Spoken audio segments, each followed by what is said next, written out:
Hi everyone, welcome to Case Drama. But this is not in sequence, so we don't know which part this will be.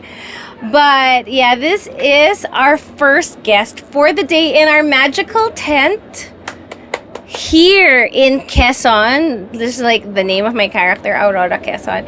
Please welcome to Case Drama. We've got cinematographer, director of photography, Pong Ignacio, PS. LPS. Hi! Welcome to Case Drama! A little first guest in our tent. You know, this has been a dream of mine to do a behind the scenes shoot because we've that was not me, that was the sound of the coffee. It's been my dream to go behind the scenes in a movie, and of course wala namang ibang pelikulang papayag na may manggulo pang tao except a movie that I'm in. So this is what happened. Thank you. We're gonna do a little warm-up since we don't know what to talk about. On the set, every day, there are 2 coffee shops. So, one is by Harold. You'll see it later on. Or here, this is a video of Harold's coffee shop. Hi, hello. This barista. You Hello. can say hi to the camera. Hello, guys. So, as you can see, nakapila na ang mga cafe. Yeah. That's me. That's my name. It is not misspelled. Thank you for spelling it right. And Pong's coffee shop is... Tell us about your coffee shop. It's not really a coffee shop. It's not like I charge people. It's free. It's free. But it's a coffee shop. Okay. Just the same with superb beans. It's important. It's essential. Shooting essentials for me and a lot of cinematographers, yes. And it's nice because you make your own drip coffee on set. And he has his own beans. And I think it depends on the day, no? And the mood, what you're gonna make. So, kanina pa ako nakaabang kasi aga-aga ko dito. Pero wala pang bukas na coffee shop sa Quezon. Tapos pagdating ko dito, wala pa yung mga coffee shop natin. So, Speaking of coffee shops, parang it's a culture na later in the day sa provinces nagbubukas. Kaya pala, kasi Parang 9 a.m. wala. Hindi morning coffee people ang provinces. I must have stopped 3 times. Yes. For coffee. The earliest you might find is like 10 o'clock. So, bukas na ba? Hindi pa rin. Yung sa'yo? Yung akin. I can open up for K. Sige. No. So this is what happened. I think day 1 that I saw that he had a coffee shop, I was like... You really call it a coffee shop? Hovering. And I was just like holding my mug. And I was just like, paano kaya mag-ask?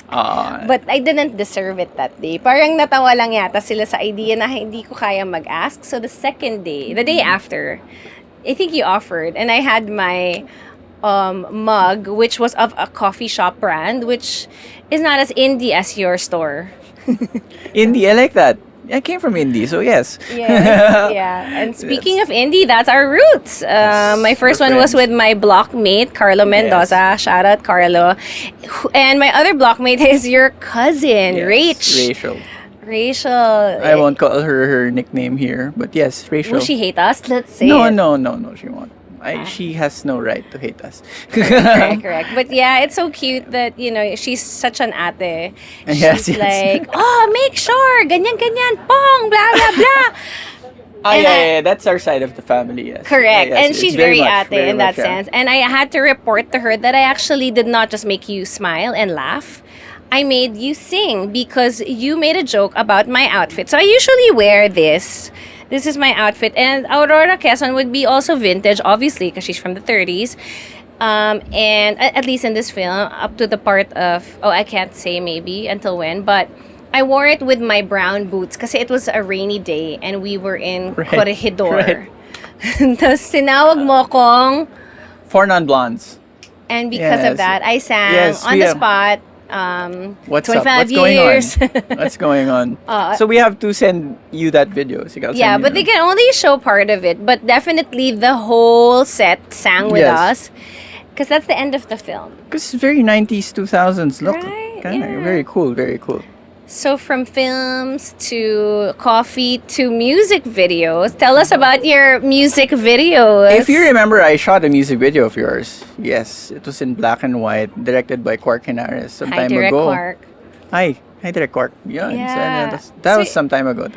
Is that before you entered film? No, I started with music videos. That really is. I was also a student of Quark, so. What So, exactly is his subject? directing. So Okay. he was Com is it department or directing. I'm not exactly Just sure. one class? Yeah, I had one class with Uh-uh. him, and then we formed a group of people who were into production, communication students, and then it carried over, making short films, doing a ton of music video for any band. Imagine SpongeCola, the first music video, SpongeCola I shot. What? Jeepney. No. I shot Jeepney. That is a hit song. Congrats, SpongeCola, Yes. on your hit song, Jeepney. Have you heard of it? No way! Yes, I shot Jeepney with my friends Nick Reyes and Zigmar Sigan, directed by What the Zigmar Sigan. Yes, heck? very close friends. Yes, Oh, that's how I started. And then mga Grabe. bands like Up Dharma Down, Urban Dub, of course, Urban Dub with Quark, Yes. and and a lot of SpongeCola music videos. Yes, Are you kidding? a ton. Is Gemini in there? Ah, Was Gemini Gemini. there? Just I kidding. think, well, a bunch of friends of mine like did Puso, ganyan, and then there was another one. Another hit song. Another hit song. There was another one na parang we shot in a bar. And just GIL's just he's just getting drinks Di for Mababawi. yes, baka one Or- of those. Yeah, and of course the one we shot together was with Gian? Hayden. He was Ah, with Hayden ko. Hayden, yes, that was the one. Right? Yeah, we shot the music. But it's not my song. Whose song was it? It was Gary V's music video, and then you were V. tama. I was you were- just the talent. yeah. I played Aurora Quezon with the Sakto, ito sa Hayden black ko. and white music video. And this film is not in black and white, but it's very vintage. And Actually, parts are in black and white. oh, sorry. Oh, yeah, that's right. Because that's the. Well, I guess we'll know what we can talk about when they review the tapes. We can, Yeah? like tidbits of it. Yes, Yeah, the yes. black and white would be a bit challenging, no? Yeah. I mean, it's silent film style, but you're not shooting on film. No, but we tried to achieve the look by many ways, like how to. You share? You can share? Yeah, I okay, guess I can you share please about share that. about So, the technology. The producers are behind me, so no. So we shot. Of course, we shot on digital because the entire film is shot on digital. I mean, it's very expensive to shoot on film, but the silent film parts to achieve that, the director and I and the production design, studied how to shoot Correct. silent films of that era. So it's very different, very Yes. different approach, and the look is. We try to stay true to that silent film look. Yes. Because Quezon's life really goes through all those eras. And he was a film buff. I mean, he Yes. did go to Hollywood and he met a bunch of actors there. Clark Gable, I think, is one. The most peculiar thing siguro would be the eyes. Kasi di ba yung parang halos may black eye na yung actor, si Ben Alves, who plays Young Quezon. Oh, nakakatawa nga. Sometimes we call them from the Black Parade. Parang mga emo sila eh. So kanilang mga eye shadows and Let's clarify that is emo, the genre of music. we're dating ourselves. But yes, so the that kind of makeup is also true to that form of film, because first, because nga it's black and white, there are certain like pigments that register differently. So you I have to see. have like white and then parang black makeup kasi very stark yung contrast nung film of that time. So we try to achieve that. Wow. And secondly, the early films were adapted, especially in the Philippines, from vaudevilles. So mga theater styles like mga ganyan. So ganun rin yung makeup na yon na theater looking sometimes, di ba, kapag malayo kailangan exaggerate yung look and acting. Yeah, okay, the style. So even the way they shot it, parang nakastatic lang na ganyan, and then people would run in and out of the frame, Nice. ganyan. Same way, parang nag-adapt lang sila. So that's what we were trying to do. Yeah nga pala, no? So, vaudeville. And of course, after that would be Zarzuela, because I did some Zarzuela shows after. And I think one of the first films, or the first one, was Nabasag ang Banga. Because they took it from the stage and then it was ready to be shot on film. They just translated it quickly from stage to cinema. So literally like scripts. Yung the first one that was written and produced here was by Jose Nepomuceno. No? It's also like a vaudeville adaptation. The father of Philippine cinema, actually. So that's the director we were trying to emulate in this. Cool. Yes. So little Grabe, trivia. vaudeville, no? But in America, of course, it's a vaudeville. I know this because my pencil case said vaudeville duo. And I would always look at it, wonder, what is this? Vaudeville. Pero Vaudeville. vaudeville duo. Pero vaudeville siya nga sa Pilipinas. You've had roles na, what was your role as a, like, a vaudeville actress or a sarsuela actress? Sarsuela. Ano ang nangyari? Nabasag ang banga. Yeah, I did a bunch of cultural shows, I would like to say. Yung isang gabing sarsuela. So we did a lot of sarsuelas. Excerpts from different sarsuelas. But that's one of the things I read about nga. Yung Film the also. first, yung may sound na, no? Yes, especially sound. Kasi nga, also, because nga the songs, and more importantly, Filipinos love singing, Correct. diba? So And that's part of the dancing. culture. Nice. So the mga little things that we try to put So there's into gonna the be film. a lot in Quezon. Of course, I didn't see that part of the movie because I'm part of the Yes. mas mainit one, which is like today. Today you're gonna shoot outdoors and it's gonna be a cast of 200 people. Yeah, hopefully, yes, they'll show up na ganong karami. Yeah, Yes. or Nandyan naman yata sila, maraming binibihisan. how does it feel like to be like shooting that many people? Because these are big scenes and they're not AI. Or are Yes, they? yes. Yeah. I mean, Well, we add sometimes we add. we have locals from Yes. Quezon, so So wherever we go, sometimes we get extras. from locals that. talaga, Yes. no? Oh, Para for the most proud part. din sila, yes. Oh, so masaya. Especially here, we get a lot of support from Quezon, formerly Tayabas. That's the Yes. old name of Quezon. And it was named after Quezon. Maybe after his death, I think. Even Aurora Yes. is named after I know. Aurora. Aurora. Yes. So and also In the street Quezon, where she, yeah. well, in the place where she passed also, and in the place where she was born. Yes. So gosh, ang init. they were from Baler originally, which is part of old Tayabas. That's part of the research we got through. And then even this old town hall. Where we shot. Yes, where we so shot. right outside, we'll Yes. show you later. It's So that's also where where Quezon is from as a city official. here? Yes. Like he was here? You'll find his table in the church somewhere His here. table's in the church? Yes, you'll I did go to the church earlier. Yes, there. It's one of just the huge. oldest churches in the Philippines.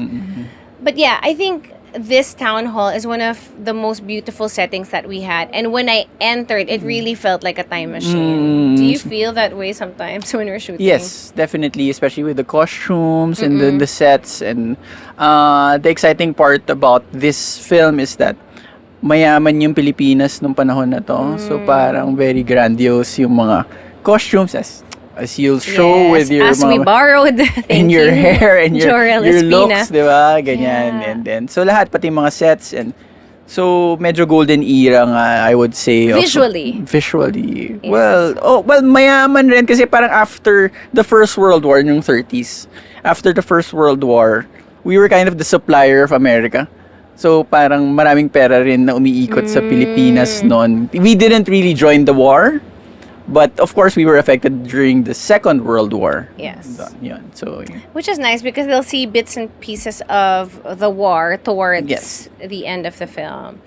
Konti lang. Konting-konti lang, pero makikita mo rin yung stark contrast sa mga karangyaan ng umpisa. There are a lot of aspiring filmmakers. Siyempre, you've shared a little bit about your journey, music videos, films, indie films, diba? And you've done, of course, these Bayani universe.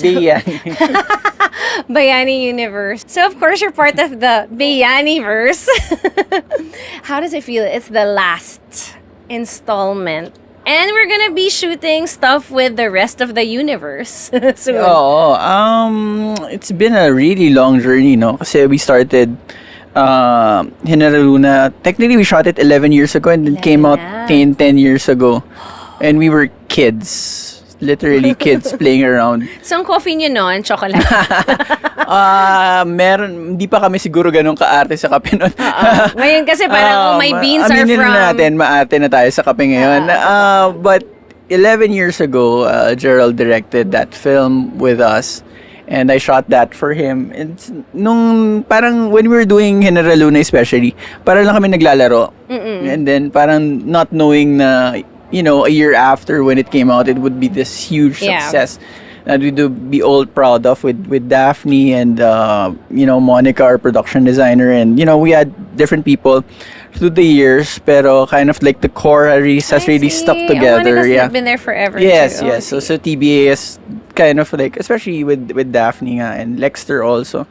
So, and then we did Goyo, which is another huge epic movie in terms of scale and production. Setups and budget events, and then this last one where we get another exciting group of people together, and who are always excited about anything. Kahit last day, tapos na yung last day ko, nandito pa rin ako. Exactly. So yun yung aside from the people, of course the cast really makes the vibe of the set very different. So and it's very fun every time. So a group of people na personalities nyo, for example, talagang na-uplift kami, masaya kami kapag dumadating kayo, and then namamiss namin kapag kunyari picture wrap nyo na. Then minsan parang gusto namin i-extend para lang hindi na muna kayo umalis sa set namin. So kind of like a play, parang wag muna. The sequence will be real. Kaya okay to, parang you have more stuff to do, like may mga promo Making pa. excuses. So we can still hang out together and just keep the vibe going ng ating group yan. So it's very fun and very fulfilling to make these movies. But yeah, you kind of really miss the energy on set and the it's people real. on set. I mean, it's a creative energy na when everyone's super into it, tuksuhan na lang kung sinong pinaka into it. Diba? Parang, ikaw ba? Ako ba? You feed off that energy talaga when you're at set. Yan. So, any advice to the people who are so into filmmaking as well? The young ones who are, figuring it out? Siguro, I think the most simple thing I can say now is like, it's not fast. It's a long journey. Right. And it's quite hard, very difficult, ups and downs, in any creative pursuit, diba? And it's not easy. It doesn't happen overnight. Definitely not overnight. It happens over a few years. I think I've been thinking about this na, as I said, I shot the first film 11 years ago. And then this one, I finally kind of like figured it out, after 11 years. And I don't consider that a long time, it really gets to that point na, you learn a lot of things and everything is a learning process and it doesn't really happen overnight, and you continue to feed off that kind of mindset na you're learning every day. As a student, Yes. So, and hopefully, as I keep making more films, I learn every day. I'm not gonna say this is it. I'm finally, this is all that I need to do as a filmmaker. Continual process siya. Filmmaker / coffee shop owner. Thank you so much. I will be expecting my coffee. I brought my cup. Thank you so much. Shout out to all your fans, especially my blockmate Rach. Yes, she is officially a fan of mine. Correct. After 11 years. Thank you. Thank you, Kay. Now go to work.